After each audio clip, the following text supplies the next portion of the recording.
Ketika Bayoi dan Pak Tuafu mendengar bahwa Handi berasal dari Surgawi Selatan, mereka menatapnya dengan bingung.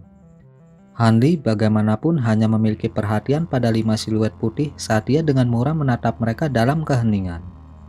Dia secara pribadi telah membunuh penatua sekte pengayakan Yin yang berada di tahap jiwa baru lahir pertengahan dan merebut harta tanda tangan sekte mereka, spanduk pengayakan hantu. Menggunakan kata-kata untuk menghilangkan permusuhan tidak lagi menjadi pilihan.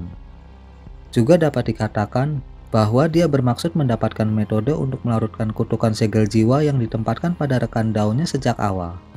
Sesuatu yang hanya diketahui oleh Master Sekte Pengayakan Yin dan Penatua Agungnya. Awalnya dia berencana menyerang Master Sekte, tetapi sekarang memiliki pertemuan yang tidak terduga dengan Penatua Agung Sekte, dan mulai mempertimbangkan apakah mungkin untuk bertarung habis-habisan. Bagaimanapun, keduanya adalah orang yang paling penting di Sekte Pengayakan Yin. Jarang ada kesempatan di mana dia bisa menemukan mereka sendirian. Kakek tua ini pasti membuktikan menjadi lawan yang lebih brutal daripada Iblis Malam Bersayap Perak. Iblis Malam Bersayap Perak tidak memiliki harta yang cocok dan ada pembatasan di tubuhnya. Tetapi bahkan itu sudah cukup untuk hampir membunuh Handi. Namun Handi tidak menggunakan sepenuhnya kemampuannya pada saat itu. Dia tidak menggunakan boneka Raja Perbedaan Jiwa, jadi seharusnya ada peluang kemenangan. Dan bahkan jika iblis Cinque yang tidak bisa dipecahkan sama kuatnya dengan rumor yang dimiliki, petir penakluk iblis miliknya seharusnya cukup efektif dalam menahannya. Saat pikiran-pikiran ini dengan cepat melintas di benaknya, yang tengah dari 5 sosok tiba-tiba mengangkat tangannya dalam gerakan mantra, dan tubuhnya bersinar dengan abu-abu, memadatkan gambar seorang kultivator berjubah abu-abu di depannya. Pergantian peristiwa aneh ini sepenuhnya aneh. Lapisan ki abu-abu pudar menutupi wajahnya, tetapi warna rambutnya yang kelabu menunjukkan dia sudah lanjut usia. Tubuh sejati iblis tua kian telah muncul. Pada saat itu, ketiganya menjadi sangat waspada ketika mereka menatapnya. Mereka tidak dapat melihat melalui apa yang dia pikirkan. Iblis tua itu tetap diam selama ini dan menampar kantong penyimpanan di pinggangnya, mengeluarkan bendera hitam pekat kecil. Dia kemudian melambaikannya ke arah mereka. Ekspresi Pak Tuafu turun tajam saat melihat itu, dan dia buru-buru memanggil harta ke tangannya. Bayoi menutupi tubuhnya dalam cahaya dingin, langsung membentuk penghalang. Adapun Hanli, dia hanya mengamati tindakan iblis tua kian dengan alis terangkat. Ekspresinya berubah semakin suram seiring berjalannya waktu. Sungguh aneh memang. Bendera berkedip dengan cahaya hitam dan tidak menunjukkan tanda-tanda tidak biasa lainnya. Ini menyebabkan dia berbicara dengan nada terkejut. Saudara Kian, mengapa Anda mengeluarkan spanduk pengayakan hantu Anda? Mungkinkah Anda ingin memulai perang antara sekte kita? Meskipun Pak Tuafu sangat takut terhadap iblis tua, sektenya memiliki 3 kultivator jiwa baru lahir tahap akhir, dengan satu yang secara khusus memiliki kemampuan mendalam. Bersama-sama, mereka tidak perlu takut. Iblis tua kian memandang ketiganya dan dengan tenang menyatakan, "Saya tidak tertarik memulai perang. Namun, saudara Han dan saya memiliki beberapa urusan yang belum diselesaikan untuk diselesaikan. Karena kalian berdua tidak ada hubungannya dengan itu, aku tidak akan menghentikanmu jika kamu ingin pergi." "Sepertinya kita memiliki ide yang sama," kata Hani dengan senyum tenang. "Aku sudah lama mendengar reputasi mengesankan iblis Cinque yang tidak bisa dipecahkanmu. Saya ingin menguji mereka secara pribadi." Ketika keduanya mendengar ini, mereka saling memandang dengan cemas. Iblis tua kian juga agak terkejut dan mulai memeriksa Hanli. Pak Tuafu mengerutkan kening. "Ini, kakak Kian, meskipun saya tahu ada hubungan tidak baik antara sekte Anda dan rekan Daoishan, tidak pantas untuk menyelesaikan masalah di sini. Bukankah saudara Kian ingin melihat lebih dalam pada gunung ini terlebih dahulu?" Pak Tuafu tidak mengatakan ini dengan niat nyata untuk melindungi Hanli. Gunung Kunwu adalah tempat yang sangat berbahaya, dan iblis tua Kian adalah anggota penting dari aliansi jalan iblis mereka. Dia tidak berharap iblis tua menderita kecelakaan apapun. Juga, itu bukan seolah-olah dia akan tiba-tiba meninggalkan Handi sendirian, karena mereka masih terlibat bersama. "Ya, tentu saja aku akan melihat gunung ini. Namun, sekte saya telah mencari rekan Daoishan untuk waktu yang lama. Kami akan menyelesaikan masalah terlebih dahulu, tidak bisa menunggu. Apakah saudara Fu ingin melibatkan diri?" Iblis tua Kian lalu tertawa kecil. Mata cerah Bayoyi berkeliaran sejenak dan dia dengan tegas berkata, "Di luar gunung ini, saya tidak terlibat dalam perselisihan Anda. Tapi kami berniat menjelajahi gunung ini saat kami masih di sini. Saya khawatir saya tidak bisa mengikuti saran Anda." Dia takut kehilangan Hanli, sekutu yang sangat kuat, yang akan menyebabkan seluruh perjalanan ini menjadi jauh lebih berbahaya. Yang paling penting, dia secara pribadi menyaksikan kemampuan menakutkan Hanli, dan percaya bahwa dia tidak takut sama sekali dengan iblis tua ini. Kalau tidak, dia kemungkinan tidak akan bisa mengatakan itu. Melihat bahwa keduanya tidak mau menyerah, kilatan dingin melintas dari mata kultivator berjubah abu-abu. Ketika dia melihat mereka, rasanya tatapannya bisa membekukan udara di paru-paru mereka. Pak Tuafu dan Bayoyi merasakan jantung mereka jatuh, tetapi tidak mengkhianati semua ini di wajah mereka. Baik, sepertinya ini masalah yang bisa dilepaskan. Namun sekte saya memiliki harta yang jatuh ke tangannya. Aku akan meninggalkannya jika dia memberiku itu. Atau aku akan membawamu bertiga, bahkan dengan mengorbankan kekuatan besar. Dengan mengatakan itu, iblis tua kian menarik tatapan dinginnya. Hanli tertawa dan berkata, "Oh, maksudmu spanduk pengayakan hantu itu?" Dengan suara yang dalam, iblis tua kian berkata, "Itu dia. Ketika sesepuh keempat sekte kami tewas dalam pertempuran, bendera jatuh ke tangan Anda. Serahkan dan aku akan meninggalkanmu untuk saat ini." Setelah beberapa saat hening, Hanli melirik ke langit dan mencibir. "Nada bicaramu cukup arogan. Saya dapat mengembalikan spanduk pengayakan hantu kepada Anda, tetapi saya memiliki satu syarat. Apakah Anda bersedia mendengarkan saya? Kau membunuh penatua keempat sekte kami dan mengambil darinya harta warisan sekte saya. Anda berani meminta syarat? Apa kamu pikir aku tidak akan mengambil nyawamu?" Iblis tua kian tersenyum dengan amarah, dan iblis-iblis Qin Kuei di belakangnya melompat sebelum melayang ke depan. Udara tiba-tiba menjadi tebal karena tegang. Pak Tuafu sangat terkejut dengan pergantian kejadian ini, dan sedikit keheranan mengkhianati wajahnya. Sebagai sesama anggota aliansi Jalan Iblis, Sekte Sembilan Kata tahu sedikit tentang menghilangnya tetua keempat Sekte Pengayakan Yin. Pak Tuafu benar-benar lengah ketika mendengar bahwa Hanli telah membunuh tetua keempat mereka yang terkenal, dan sepertinya salah satu dari spanduk pengayakan hantu yang terkenal telah jatuh ke tangannya juga. Tidak heran iblis tua kian tidak akan membebaskan Hanli meskipun tahu saat ini bukan kesempatan yang ideal. Adapun mengapa Hanli menyembunyikan asal-usulnya, itu bahkan tidak layak disebutkan. Hanli mendengus dan ekspresinya tenggelam. "Kau membuatnya terdengar sangat mudah bagiku untuk mengembalikannya. Untuk beberapa alasan terkutuk. Tetua keempat sekte Anda mengejar saya dan menyerang rekan dao saya. Bagaimana saya bisa membiarkannya dikembalikan?" Dengan resolusi penuh, iblis tua itu berkata, "Saya tidak tertarik atau berhubungan dengan apa yang dia lakukan di Surgawi Selatan. Namun saya rela mati untuk mengambil kembali harta warisan sekte kami.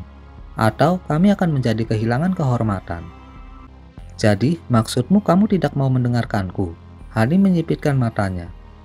"Hehe, jika kamu adalah seorang penatua agung dari salah satu dari 10 sekte besar, aku mungkin sudah mendengarmu. Tetapi kamu hanya seorang kultivator sepele dari Surgawi Selatan. Bagaimana Anda bisa berbicara tentang persyaratan dengan saya?" Iblis tua kian mengangkat kepalanya ke langit dengan tawa liar. Kemudian, tubuhnya tiba-tiba meledak menjadi awan ki yang amat buruk sebelum menyatu dengan siluet putih di belakangnya. Kelimanya tiba-tiba menyala abu-abu, dan mata mereka dipenuhi kegilaan haus darah. Pak Tuafu tiba-tiba teringat sesuatu dan dengan menyesal berkata, "Sial, saya hampir lupa. Iblis tua ini mengolah seni apati superior, menghasilkan temperamen yang gegabah dan masam. Ancaman kita hanya membuatnya marah." Bayoyi mengerutkan kening ketika dia mendengar ini dan mengangkat tangannya tanpa sepatah kata pun. Memanggil pedang terbang kristal ke udara dan membuatnya berputar di sekitar kepalanya. Hanli menyipitkan matanya dan menjentikan tangannya dari dalam lengan bajunya, memanggil kipas Trifem ke genggamannya. Setelah itu, dia dengan diam-diam menampar kantong penyimpanannya dengan tangan yang lain, dan dengan cepat memusatkan indera spiritualnya pada boneka agungnya. Dia sudah memutuskan untuk bertarung habis-habisan. Ketika dua lainnya memulai serangan mereka, dia akan segera melepaskan boneka itu dan memberikan cedera pedih pada iblis tua kian. Bahkan jika dia tidak bisa mengambil nyawanya, itu akan menjadi hasil yang memuaskan jika dia dapat merusak kultivasinya. Dengan begitu, dia bisa memaksakan persyaratan keluar darinya saat mereka bertarung lagi. Hanli tidak pernah lupa tentang kutukan segel jiwa yang menimpa Nangongwannya. Selama dia bisa mendapatkan metode untuk membubarkannya, dia bisa tenang. Bahkan jika ini akan menghasilkan pengejaran sekte pengayakan yin yang tak berujung, dia tidak akan ragu sedikit pun. Iblis tua kemudian mengeluarkan tangisan aneh, dan tubuh mereka berubah menjadi transparan. Mereka berubah menjadi asap sebelum terbang dengan jahat menuju ketiganya. Namun pada saat itu, layar cahaya di mana siluet putih muncul tiba-tiba mengeluarkan ledakan yang menghancurkan bumi, dan mengisi udara dengan cahaya yang menyilaukan. Sebelum mereka semua dapat dengan jelas memahami apa yang sedang terjadi, cahaya mengeluarkan ledakan tanpa henti, diikuti oleh hampir selusin berbagai coretan. Mereka terbang membentuk lingkaran, dan cahaya mereka memudar untuk mengungkapkan seseorang untuk masing-masing. Iblis tua kian heran. Dia menarik serangannya dan buru-buru berbalik dengan sikap hati-hati. Apa yang baru saja terjadi? Kenapa kamu begitu panik? Para kultivator yang telah muncul dari layar cahaya berada dalam kondisi yang menyedihkan. Tetapi mereka semua memiliki kultivasi jiwa baru lahir. Tidak peduli seberapa sombongnya dia tidak berani menutup mata. Lebih penting lagi, ledakan itu memberinya firasat samar. Yang baru tiba adalah 4 tetua dari sekte racun suci dan kelompok 5 kultivator gelandangan termasuk Master Scatterwind. Salah satu di antara mereka berkata, "Saudara Qian sangat mampu. Dia tiba selangkah lebih cepat dari kita." Apakah itu rekan Taoisme sekte 9 kata? Siapa 2 orang itu? Jadi itu adalah saudara Hua. Kedatangan Anda cukup tepat waktu. Dengan sedikit kekhawatiran, Pak Tuafu kemudian dengan cepat bertanya, "Bisakah mencerahkan kami tentang apa yang ada di balik ledakan baru-baru ini?" Seorang lelaki besar di antara para gelandangan mendengus dan berkata, "Itulah yang seharusnya kami tanyakan. Sejak Anda tiba lebih awal, Anda pasti adalah orang-orang yang meletakkan formasi ilusi di luar. Itu telah meletus setelah kami melewatinya, menyegel pembukaan." Ketika mereka mendengar ini, ekspresi mereka sedikit berubah. Menatap Hanli, Bayoyi, dan Pak Tuafu dengan sikap tidak ramah. "Kamu salah paham. Ketika kami tiba sudah ada yang lain. Kami tidak ada hubungannya dengan formasi ilusi yang Anda bicarakan." Wajah Pak Tuafu tenggelam, dan dia dengan belak-belakan bertanya, "Mungkinkah Anda berencana menyalahkan kami?" Selama situasi rumit seperti itu, orang tidak bisa mengungkapkan kelemahan atau resiko diserang oleh semua pihak. Ada yang lain di sini. Kali ini, bahkan Iblis tua Qian terkejut. Pak Tuafu mendengus dan menjelaskan, "Kami dibawa ke sini tanpa sengaja melalui formasi mantra kuno. Pada saat itu, kami mendengar suara orang mematahkan batasan di puncak gunung. Namun, kami terjebak dalam pembatasan selama beberapa hari dan kehilangan jejak. Saya rasa pembentukan ilusi ini pasti ada hubungannya dengan mereka." Benarkah itu? Pria besar itu dan sisa para kultivator semuanya tampak ragu-ragu. Penatua Agung Sekte Racun Suci Hua Tianqi berkata, "Saudara Fu adalah penatua penegak dari Sekte 9 Kata. Jika mereka benar-benar membuka segel, maka penatua Sekte Gu mereka harus secara pribadi memimpin masalah ini. Itu poin yang adil." Pria besar itu merasa ini masuk akal setelah berpikir sejenak. Dengan rasa ingin tahu, Hua Tianqi melirik ke sekeliling dan berkata, "Tapi saat kita masuk, kalian bertiga dan saudara Qian tampaknya berselisih. Mungkinkah Anda telah melakukan sesuatu untuk menyinggung satu sama lain?" Jelas terlihat bahwa mereka bersiap untuk bertempur. Ini, jejak keraguan muncul di wajah lelaki tua itu ketika dia memikirkan jawaban. Di aula istana jauh di atas Gunung Kunwu, eksentrik berkepala besar memegang palu emas kecil. Dengan setiap gelombang, dia memanggil busur petir perak putih menghancurkan boneka batu. Di belakangnya, para tetua klannya yang lain mengendalikan harta sihir mereka sendiri dengan keras menyerang boneka batu di depan mereka. Semua boneka ini berbentuk burung atau binatang berkaki 4. Tidak hanya mereka sangat kokoh, tetapi mampu melepaskan banyak teknik sihir sederhana dari mulut mereka dengan cara yang hebat. Mereka dengan liar bergegas ke aula dari koridor istana di sekitarnya, seolah-olah tidak ada habisnya. Para kultivator klannya semua tetap tenang di hadapan musuh tanpa henti ini, dan fokus pada mengendalikan alat sihir mereka seolah-olah mereka hanya mengulur waktu. Kemudian tak lama setelah itu, ledakan dahsyat terdengar dari kejauhan. Sebuah koridor telah runtuh dan menghentikan aliran boneka batu bersamanya. Para kultivator klannya semua tersenyum. Tak lama kemudian, 3 koridor lainnya runtuh dengan ledakan satu demi satu, benar-benar memotong semua aliran boneka. Para tetua kemudian segera memusnahkan beberapa yang tersisa di aula. Salah satu dari mereka merenung, apa-apaan ini? Mereka sangat berbeda dari mekanisme zaman sekarang. Dengan berhentinya serangan dari para penyerang, mereka yang hadir sekarang santai dan duduk bersila dengan batu-batu spiritual di tangan mereka. Meskipun situasinya tidak tampak sangat berbahaya, mereka telah menggunakan kekuatan penuh dari harta sihir mereka dan menghabiskan banyak kekuatan mereka. Garis cahaya putih terbang keluar dari koridor yang hancur terakhir, dan dengan cepat tiba di depan mereka untuk mengungkapkan sarjana Konfusianisme berjubah putih. Dia tersenyum dan berkata, "Penatuahan, Anda benar. Koridor ini mengarah ke berbagai ruang samping di mana mereka muncul. Saya telah menghancurkan semua batasan sesuai dengan panduan Anda." "Itu bukan apa-apa," penatua iblis yang menyamar dengan tenang menjawab. "Saya hanya mengetahui formasi boneka besar ini dari sebuah buku kuno yang kebetulan saya baca." Cendekiawan itu tertawa kecil dan dengan gembira berkata, "Sepertinya membawamu adalah pilihan yang tepat. Aku khawatir kami harus mengandalkanmu lagi di masa depan." Penatua Agung memuji saya pasti akan melakukan yang terbaik. Iblis sama-sama tersenyum dan berbicara dengan nada sopan. Sarjana itu mengangguk puas dengan jawabannya. Kemudian eksentrik berkepala besar itu tiba-tiba tertawa. "Seharusnya sudah waktunya formasi yang kita letakkan meledak. Jika kita beruntung, itu mungkin memberi kita waktu." Memang, cendekiawan itu menjawab dengan ekspresi tegas. "Seharusnya ada orang yang bergegas sekarang mengingat waktu yang kita habiskan di sini. Formasi harus menutup lubang untuk sementara waktu. Bagaimanapun juga, segel itu akan melemah setelah beberapa waktu bahkan tanpa campur tangan kita. Masih ada waktu sebelum segel benar-benar runtuh. Seharusnya cukup lama bagi kita untuk merebut harta." Eksentrik kemudian berbalik ke cendekiawan dan bertanya, "Tapi di mana tepatnya kita berada di gunung? Tentunya kita tidak bisa terlalu jauh dari bangunan utama." Sarjana itu merenung sejenak dan pelan berkata, "Iya, itu seharusnya benar. Namun, kita sekarang menghadapi pembatasan dengan frekuensi yang jauh lebih besar. Itu harus menggambarkan bahwa kita telah tiba di dekat tempat penting di Gunung Kunwu. Itu bagus, namun ada masalah yang sulit diatasi. Iblis malam bersayap perak itu telah mengikuti kita, entah kenapa.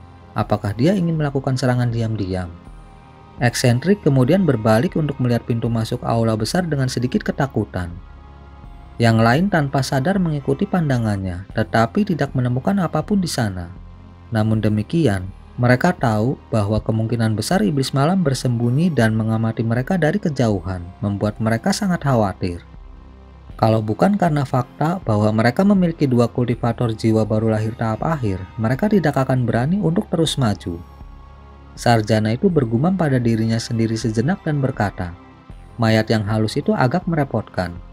Jika kita punya cukup waktu, kita bisa melukai atau bahkan memburunya. Namun, waktu adalah hal yang paling penting. Saat ini, itu hanya mengamati kita, dan kita akan beresiko membuatnya marah jika kita mengambil tindakan. Mungkin nanti akan menjebak dirinya dalam batasan." Ketika yang lain mendengar ini, mereka menemukan kata-kata itu masuk akal dan setuju. Lagi pula, iblis memiliki teknik gerakan yang ahli. Hampir mustahil bagi mereka untuk melarikan diri darinya. Setelah mereka semua memulihkan sebagian besar dari kekuatan sihir mereka, mereka segera meninggalkan aula dan membuat jalan keluar. Ketika lingkungan mereka menyala, mereka semua tercengang. Di depan mereka terbentang selusin tangga berbeda yang terbentang ke arah yang berbeda. Namun setiap jalan diliputi kabut putih, sehingga tidak ada yang tahu kemana mereka menuju. Ini sangat mengejutkan mereka. Salah satu kultivator yang lebih tua menghela nafas dan menoleh ke cendekiawan dengan senyum masam. "Bagaimana kita akan menghadapinya?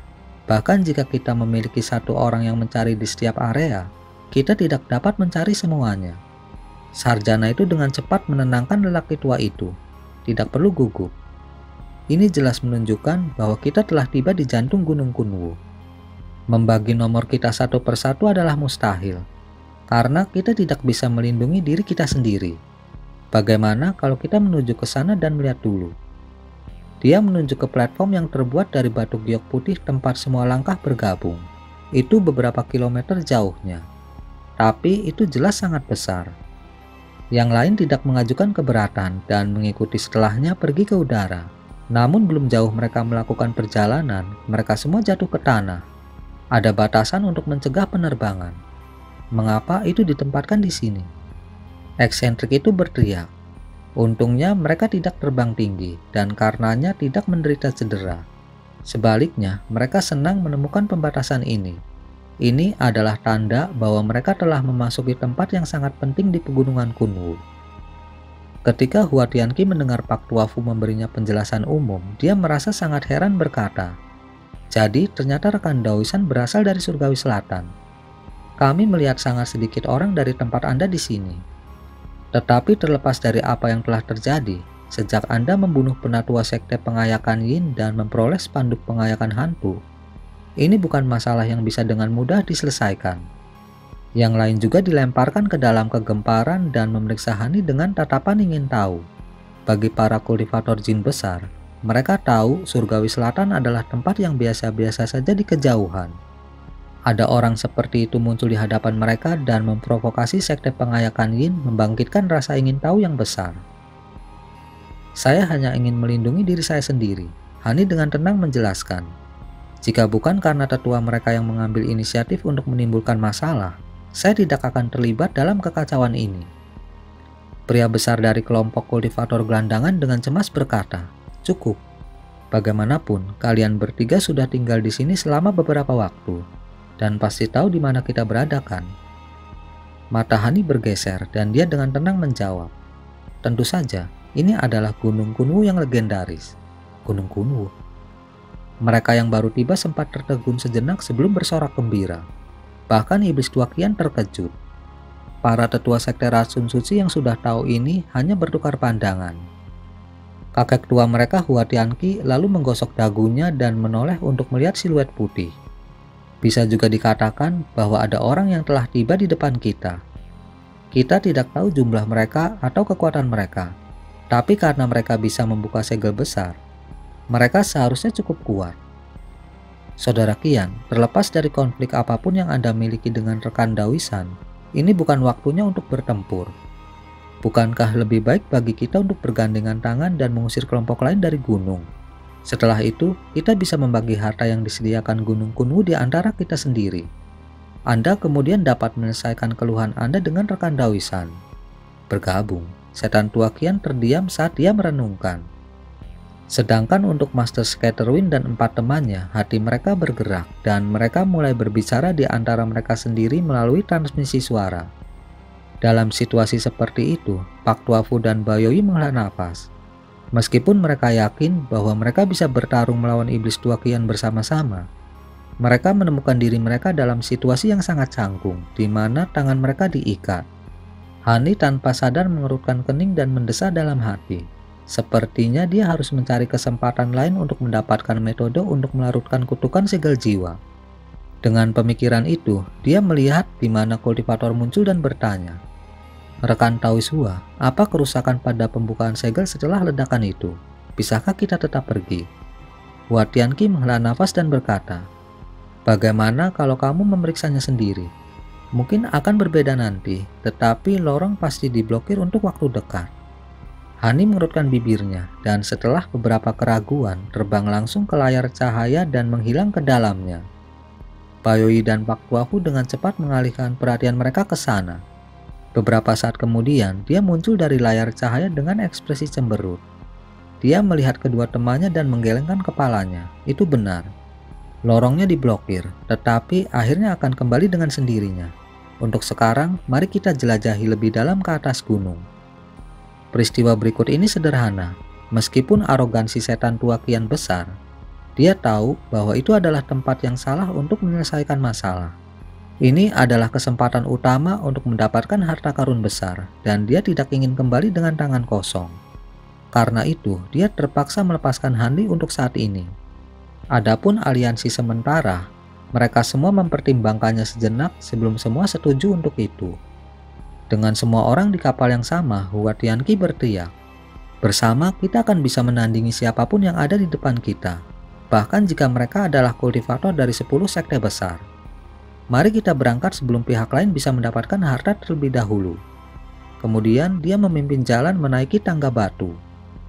Iblis tua Qian dengan dingin mendengus, dan 5 iblisnya bergabung bersama sebelum mengikuti mereka. Hanli dan teman-temannya diam-diam terbang menaiki tangga juga. Anggota klan Ye saat ini berada di depan plaza giok putih. Itu membentang lebih dari 1/5 kilometer dan dibuat dari batu giok yang indah. Ada pilar di sekelilingnya yang tingginya lebih dari 30 meter. Setiap pilar batu giok diukir dengan mahir dengan binatang roh yang langka seperti hidup. Namun mereka sama sekali tidak melihat pilar-pilar ini, tetapi di ujung lain alun-alun. Di sanalah tangga batu muncul dan tablet batu giok besar didirikan di depan mereka. Berisi nama-nama berbagai lokasi seperti Aula Awan Keberuntungan dan Paviliun Batu Emas. Mereka semua melamun ketika mereka menatap mereka. Seorang kultivator dari kerumunan berbicara. Hanya ada 3 tempat yang kemungkinan besar kita akan menemukan harta karun surgawi. Yang paling pusat adalah Balai Kunwu. Paviliun harta karun roh dekat dengan itu, dan lokasi terjauh adalah pagoda penekan setan. Sarjana dan eksentrik tidak mengatakan apa-apa dan tetap tenggelam dalam pikiran.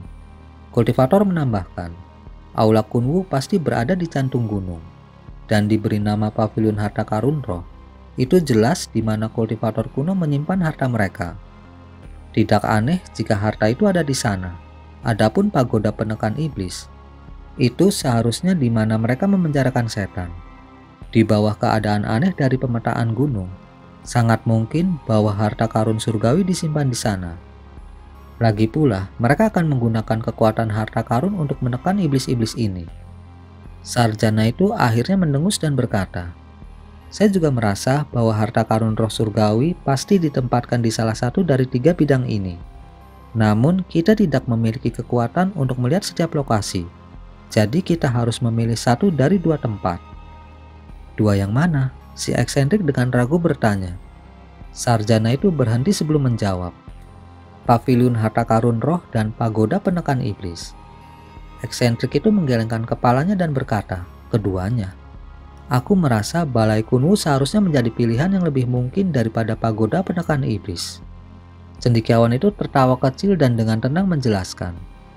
Aula harta karun roh kemungkinan besar akan memberi kita harta. Bahkan jika kita tidak berhasil mendapatkan harta karun surgawi. Aula Kunwu adalah pilihan yang terlalu jelas dan akan dipenuhi dengan perangkap dan pembatasan.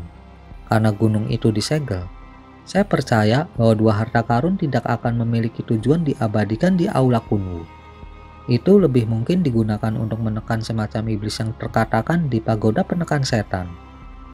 Eksentrik itu akhirnya menggelengkan kepalanya. Itu terdengar masuk akal. Tapi aku yakin kita harus melihat lebih dalam pada Balai Kunwu, karena pantas bahwa itu adalah bangunan inti dari gunung. Cendekiawan itu tersenyum masam dan berkata, saya mengerti kata-kata Anda, tetapi kita hanya memiliki sedikit orang.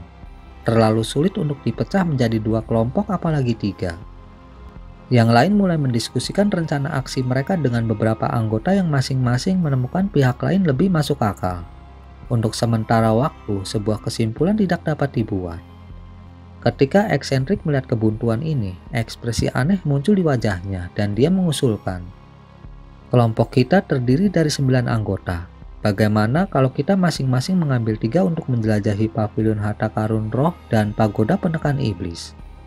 Adapun yang terakhir, mereka akan menjadi penatua yang sangat terampil dalam teknik gerakan dan akan dikirim untuk melakukan perjalanan ke Balai Kunwu. Jika mereka menemukan masalah, mereka akan kembali dan kita akan diberitahu tentang apa yang terjadi.